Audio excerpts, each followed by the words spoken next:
যুক্তরাষ্ট্রের সাথে নতুন করে কোনো আলোচনার দিনক্ষণ নির্ধারণ সম্ভব নয় বলে সাফ জানিয়ে দিয়েছে ইরান। তেহরানের পররাষ্ট্র মন্ত্রণালয়ের মুখপাত্র সাইদ খাদেবজাদে স্পষ্ট করেছেন, একটি সুনির্দিষ্ট ও অভিন্ন কাঠামো বা ফ্রেমওয়ার্কে ঐকমত্যে পৌঁছাতে না পারা পর্যন্ত দ্বিতীয় দফার আলোচনার কোনো সুযোগ নেই। ইরানি সূত্রের বরাত দিয়ে তাসনিম নিউজ এজেন্সি জানিয়েছে, ওয়াশিংটন আলোচনার টেবিলে অগ্রহণযোগ্য ও অতিরিক্ত দাবি উত্থাপন করেছে। এসব দাবি প্রত্যাহার না করা পর্যন্ত আলোচনার পরবর্তী ধাপ নিয়ে তেহরান আগ্রহী নয়।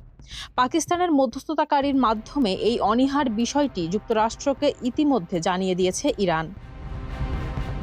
তেহরান জোর দিয়ে বলছে, দীর্ঘমেয়াদী ও ফলাফলহীন আলোচনায় সময় নষ্ট করতে তারা নারাজ।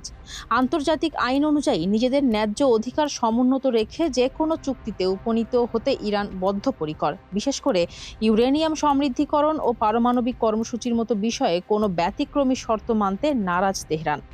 সব মিলিয়ে যুক্তরাষ্ট্র ও ইরানের অবস্থান বর্তমানে বিপরীতমুখী হওয়ায় মধ্যপ্রাচ্যের চলমান কূটনৈতিক সংকট নতুন মোড় নিয়েছে। ফারজানা হাসিন, মানবকণ্ঠ।